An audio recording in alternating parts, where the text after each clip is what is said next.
0512 local time, Strait of Hormuz. The water's surface looks almost unreal in its calm. From the flight deck of the U.S. aircraft carrier, the sea appears quiet, even peaceful. The first light of morning spreads across the narrow strait, turning the water into a pale silver sheet. Far in the distance, tankers move slowly through the shipping lanes. Aircraft sit secured on the deck. Sailors continue their normal watch rotations. Nothing about the scene suggests that anything unusual is happening. But 200 feet below the carrier, in the cold, dark layers of the Gulf, something is moving. Inside the Combat Information Center, the steady rhythm of routine operations suddenly changes. A sonar operator stops moving. On his screen, a faint acoustic signature flickers across the passive feed. It is not loud. It is not obvious. Just a slow mechanical pulse, almost hidden inside the natural background noise of the ocean. He leans closer. Possible subsurface contact, he says calmly. There is no panic in his voice, no sudden movement. But everyone in the room looks up. The signal begins to stabilize. Bearing 147, range 19 nautical miles. The acoustic profile is weak, but the pattern is difficult to mistake. Diesel-electric propulsion, a submarine. The contact is moving slowly, barely 2 knots, almost drifting through the thermocline, where layers of warm and cold water bend and distort sonar waves. It is exactly the kind of place submariners use when they want to remain unnoticed. The operator marks the track. 5 seconds later, another tone appears. A second acoustic trace enters the system from a different direction, bearing 161, range 21 miles, another submarine signature. The room grows quieter, the tactical display updates. 2 underwater contacts now move across the digital chart beneath the carrier group. Different bearings, different acoustic fingerprints. 2 separate submarines. For a brief moment, nobody says a word. Then the sonar console flashes again. A third signal rises out of the background noise, even fainter than the first 2, but steady. Bearing 132. Range 23 miles. 3 contacts. 3 submarines, all moving slowly. All moving toward the same point. The carrier.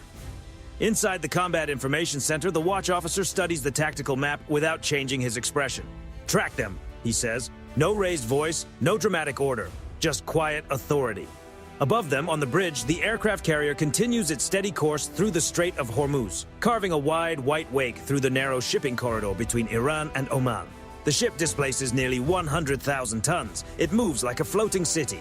But beneath the waterline, it has one unavoidable weakness. It cannot disappear. The Combat Information Center sends the data through the carrier group's network. Within seconds, every escort ship sees the same picture. Destroyers, cruisers, helicopters, all of them are now watching 3 small icons crawling slowly across the digital ocean floor. 3 submarines are approaching in a loose triangular formation. The geometry does not look accidental. Submarine commanders train for moments like this. A 3-point approach spreads pressure across multiple angles, making it harder for a large surface ship to respond cleanly. The pattern forms slowly but clearly.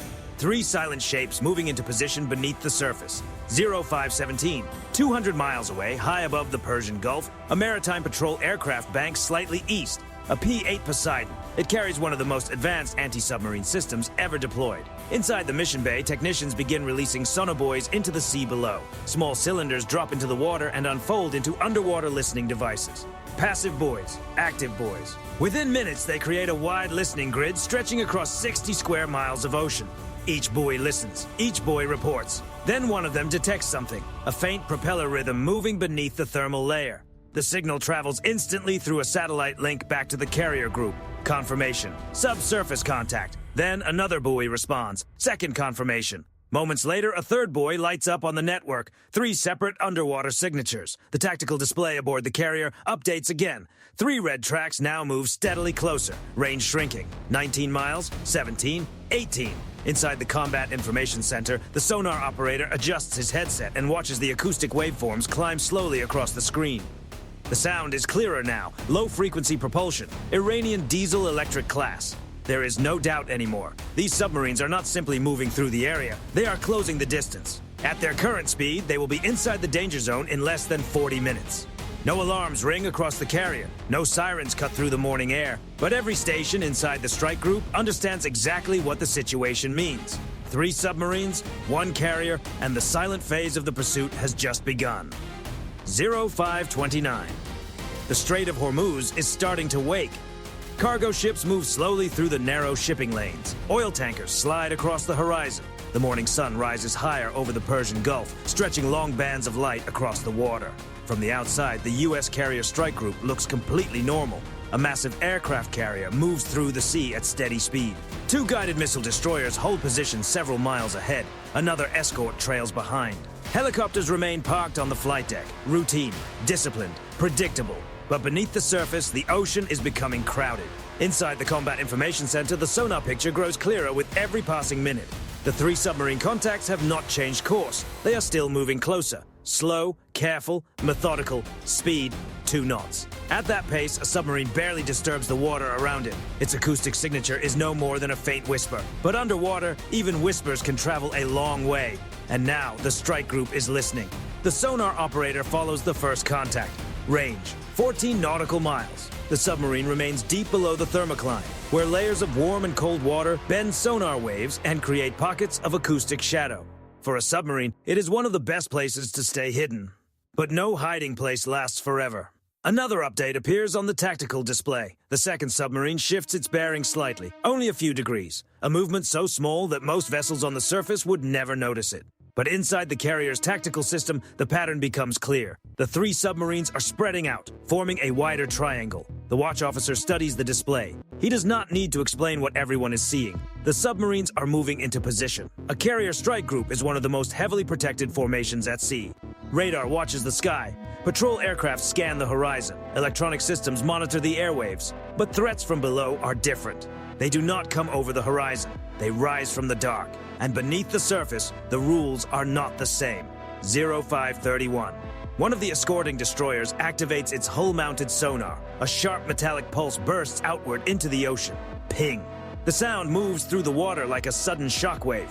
Inside the Combat Information Center, the acoustic display fills with returning reflections as the pulse reaches into the depths and comes back from the seafloor. Ping. Another pulse. Ping. Every submarine in the area hears it instantly. To a submarine crew, that sound means only one thing. They have been found. Inside one of the Iranian submarines, the captain listens to the echo through his headset. American active sonar. He knows what it means. The carrier group is searching, but he also knows something else. They are already close. Very close. He checks the range again. 9 nautical miles. Inside the submarine, the crew moves quietly through the narrow control room. No shouting, no rushing, only controlled, practiced movements. Because this is the moment they prepared for. Above the surface, the carrier strike group begins to adjust its formation. The destroyers spread slightly wider. Not enough to worry the civilian ships nearby, just enough to tighten the protective screen around the carrier. On the flight deck, a helicopter crew moves quickly toward a waiting MH-60R Seahawk. The aircraft is already fueled and fully prepared. The Seahawk is one of the Navy's main submarine hunting platforms. Beneath its frame is a dipping sonar system built to search deep below the surface. On its pylons are lightweight anti-submarine systems designed to track targets underwater. Within minutes, the helicopter rises from the deck. Its rotor wash throws spray across the carrier's wake as it accelerates forward. Inside the Seahawk cockpit, the sensor operator watches the digital ocean map update in real time. 3 submarine contacts, still closing. Range, 8 miles. That distance matters. Heavy underwater systems can travel far beyond that. But at close range, the danger becomes much more immediate. Less time to react, less room to maneuver. Inside the Combat Information Center, the tactical officer studies the numbers. 8 miles, 7. The submarines keep moving forward at the same slow speed. No sudden turns, no sign of confusion, just a silent, steady approach. That calm says everything. These crews are not drifting into the carrier group by accident. They know exactly where they are going. 0536. The Seahawk reaches the outer edge of the sonar grid. Below it, the sea looks dark and empty, but the sensors tell a different story. The helicopter slows into a hover. The dipping sonar begins lowering beneath the aircraft. A long cable disappears into the waves. The sonar head slips below the surface. Then, the system starts listening. A faint mechanical rhythm comes through the speakers. Slow propeller rotation. A heavy steel hull moving through deep water. Submarine confirmed. The sensor operator marks the contact, one of the 3, but the other 2 are still out there, still closing. Inside the Combat Information Center, the range indicator drops again, 6 nautical miles. At that distance, every officer in the room understands what it means. They have entered the critical engagement zone. And somewhere beneath the dark water of the Strait of Hormuz, 3 Iranian submarines are nearly in position, 0541. Inside the Combat Information Center, the atmosphere changes instantly. A sharp acoustic spike flashes across the sonar console. The operator leans forward. For a split second, the sound almost blends into the background noise. Then it becomes impossible to miss. a high-frequency cavitation signature. Propeller blades spinning much faster than before. Not a submarine, something smaller, something moving rapidly through the water. The operator reacts immediately. Underwater launch detected. The words cut through the room. Every head turns toward the tactical display. A new contact appears. Speed, 50 knots. Bearing directly toward the carrier. The computer calculates the path almost instantly. Heavyweight underwater system. Then it happens again. Another acoustic burst, a second launch. Seconds later, a third. 3 separate propulsion signatures ignite beneath the ocean. 3 fast-moving tracks surge forward through the water. 3 underwater threats now converging on the same target, the aircraft carrier. Inside the Combat Information Center, the tactical computer begins projecting intercept lines. 3 red tracks race across the digital map. Time remaining appears beside them, 6 minutes. The watch officer does not raise his voice. Carrier maneuvering. On the bridge, the order reaches the helm immediately. The massive ship begins to turn. A nuclear-powered carrier weighs nearly 100,000 tons. It cannot move like a destroyer, but even a slow shift in heading can complicate an incoming underwater track. The rudder moves. The bow begins a gradual swing to starboard. Below the waterline, the carrier's wake changes direction. Even a few degrees can matter. Back inside the Combat Information Center, the red tracks keep closing. 5 minutes remaining. 5 minutes. Above the ocean surface, the MH-60R Seahawk is already responding.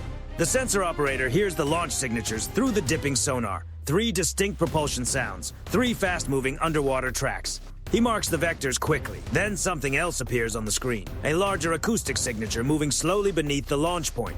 Submarine. One of the contacts. The helicopter banks sharply toward the position. Altitude drops. The pilot holds the aircraft steady as the sensor operator locks onto the submarine's location. Target confirmed. No hesitation now. The Seahawk releases a Mark 54 lightweight torpedo. It drops from the helicopter and disappears into the sea below. Moments later, the motor comes alive. The Mark 54 begins its own search beneath the surface. Back inside the carrier strike group, the defensive response is already moving. 4 minutes remaining. The tactical officer gives the next order. Deploy Nixie. At the stern of the carrier, a cable rapidly feeds into the water. At the end of it, a compact device begins transmitting a powerful acoustic signal. The Nixie decoy. To an underwater guidance system, it sounds bigger than the carrier itself. Louder, closer, more tempting. It trails behind the ship like a moving false target, designed to pull incoming threats away from the real one. Moments later, a second decoy enters the water. 2 acoustic shadows now follow the carrier through its wake. Inside the Combat Information Center, the tactical display updates. The first incoming track reacts almost immediately. Its path begins to bend. The seeker locks onto the decoy's sound.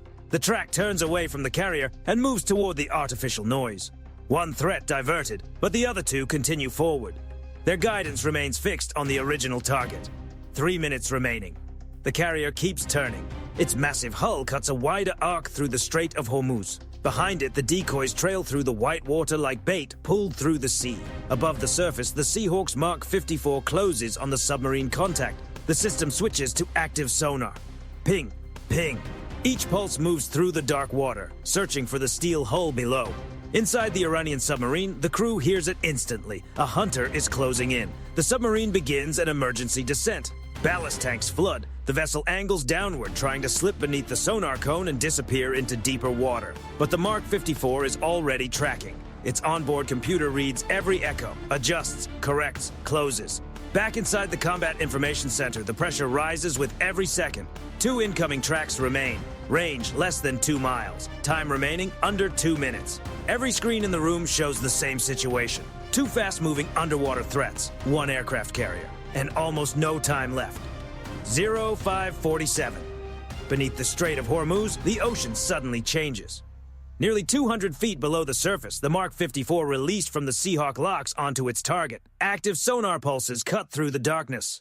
Ping, ping. Each return grows clearer. A steel hull, a diesel-electric submarine descending, trying to reach the acoustic shadows below. Inside the Iranian submarine, the sound is impossible to misunderstand. The incoming system is closing fast. The captain reacts at once. Emergency dive. Ballast tanks flood harder. The submarine angles steeply downward, heading for deeper water. The crew begins releasing acoustic countermeasures, small devices built to imitate the submarine's own sound and confuse the system pursuing it. Bursts of noise spread through the water, but the Mark 54 was designed for this exact moment. Its processor filters the echoes. False signals fall away. The real target remains distance closing. 200 meters, 100. Then a sudden underwater detonation rips through the silence. A pressure wave expands outward in all directions. On the Seahawk's sensors, the submarine's acoustic signature disappears instantly. No propeller rhythm, no hull noise, only turbulence. One submarine is out of the fight. But the situation is far from over. On the surface, the aircraft carrier continues its evasive turn. Inside the Combat Information Center, the tactical display updates again. 2 incoming tracks remain, both still moving toward the carrier. Range, 1 mile. Time remaining, less than 90 seconds. The ship's stern carves hard through the water as the helmsman pushes the maneuver as far as the massive vessel can take it. Behind the carrier, the Nixie decoys continue dragging through the wake, broadcasting powerful acoustic signals. The first incoming track has already taken the bait. On the tactical screen, its path curves away, chasing the artificial sound behind the ship. But the second track continues straight. Its seeker has not switched targets. It is still locked onto the carrier. Inside the Combat Information Center, nobody speaks. The numbers change every second. 800 meters, 700, 600. At the same time, another Seahawk sweeps low across the ocean surface. This aircraft has been tracking the second submarine contact from earlier. Its sensors confirm the target. Another Iranian submarine is trying to slip away beneath the confusion. The helicopter pilot banks hard left and drops altitude. Target acquired. Seconds later, a second Mark 54 falls from the Seahawk's rack and disappears beneath the waves. Its motor ignites. The pursuit begins. Below the surface, the submarine commander hears the sonar pulse. Ping. He knows exactly what it means. Another Mark 54 is now searching beneath the surface. The submarine turns hard, trying to change depth and direction at the same time. But underwater maneuvering is slow. Every movement takes distance. Every correction takes time. And the Mark 54 is built for speed. It moves through the dark water, its sonar cone scanning ahead.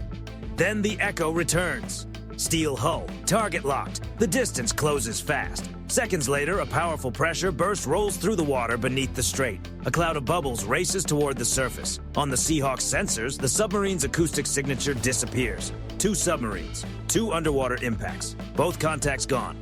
But inside the Combat Information Center, nobody looks away from the screen. One threat remains. The final incoming track. Range, 500 meters. The carrier continues turning. Its engines push the enormous hull forward as the decoys trail behind it like lifelines. 400 meters. 300. 200. At that distance, the outcome will be decided in seconds. Every screen in the Combat Information Center shows the same moving symbol. One incoming underwater track. Closing fast. The Strait of Hormuz has become a race between steel and sound, and somewhere beneath the surface, the final system is still searching. 0552. The last incoming track is now less than 200 meters from the carrier. Inside the Combat Information Center, every screen follows the same contact. A single acoustic signature moves through the water at nearly 50 knots. Closing fast. The carrier keeps turning, but a ship this size cannot outrun something moving beneath the surface. Its only defense now is deception. Behind the ship, the Nixie decoys drag through the turbulent wake. 2 artificial acoustic targets broadcast powerful signals into the water, each one louder than the carrier, each one designed to pull the incoming track away at the last possible moment. On the tactical display, the path remains steady, bearing unchanged, still aimed directly at the ship. Range, 150 meters. Inside the Combat Information Center, no one speaks. The sonar operator watches the waveform climb higher. The propulsion signature is clear now. Fast, focused, locked, 100 meters. Then suddenly the track shifts. Only a few degrees at first. The seeker begins drifting toward the louder acoustic signal behind the carrier. The decoy. On the tactical display, the red line slowly curves away from the ship's hull. It is changing targets. The watch officer keeps his eyes on the screen. Still no relief, still no celebration, because an underwater system can still correct course and return. 70 meters from the decoy, 60, 50. The track accelerates. Its seeker is now fully locked onto the artificial sound trailing behind the carrier. Seconds later, the ocean erupts behind the ship. A massive pressure burst rises through the carrier's wake. A tall column of water shoots into the morning air. Shockwaves ripple across the surface, but the carrier continues forward. The decoy did exactly what it was designed to do. Inside the Combat Information Center, the incoming track disappears from the display. The final threat is gone, but the battle beneath the Strait of Hormuz is not finished. One contact still remains: the third submarine. While the incoming tracks were closing on the carrier, that submarine tried to break contact. Its acoustic signature changed course several minutes earlier, turning north beneath the confusion of sonar pulses, decoys, and underwater turbulence. But the strike group's sensors never lost it. High above the water, the first Seahawk banks sharply toward the updated coordinates. The crew already knows what comes next. The dipping sonar lowers once again into the sea. Within seconds, the system finds the target, a slow-moving submarine attempting to slip away at low speed. The helicopter pilot steadies the aircraft. Contact confirmed. The release switch is armed. Another Mark 54 drops from the Seahawk and disappears beneath the waves. Moments later, its motor comes alive. The search pattern begins. Below the surface, the submarine crew hears the sonar pulses immediately. Ping, ping, each return grows louder. The submarine attempts one final maneuver, diving deeper while releasing acoustic countermeasures into the water. But the Mark 54 has already locked onto the hull. It accelerates. Closing, closing. Then comes the third underwater impact. A powerful pressure wave rolls through the depths beneath the strait. Moments later, the submarine's acoustic signature disappears from the sonar display. Inside the Seahawk cockpit, the sensor operator confirms the result. Contact lost. Major underwater pressure event confirmed. Back aboard the carrier, the Combat Information Center updates the tactical map. 3 submarine tracks, all gone. 3 major underwater pressure events recorded beneath the surface. And then, just as suddenly as it began, the Strait of Hormuz falls silent again. 0559. The carrier strike group returns to its original formation. Destroyers tighten the protective screen around the carrier. Helicopters continue circling above the water, scanning the surface and the depths for any remaining contacts. But the ocean below is quiet. No propeller rhythm, no fast-moving underwater tracks, no submarine signatures. Inside the Combat Information Center, the watch officer enters the final line into the operational log. 3 opposing submarine contacts engaged. All immediate threats resolved. The aircraft carrier continues its passage through the narrow waters of the strait. From the flight deck above, the sea once again looks calm. Cargo ships continue their slow transit through the shipping lanes. The horizon remains clear. The morning light reveals nothing of what just happened beneath the surface. But everyone inside the strike group understands the reality. 3 submarines approached, 3 underwater launches were detected, and in less than 40 minutes, the silent pursuit beneath the Strait of Hormuz was over.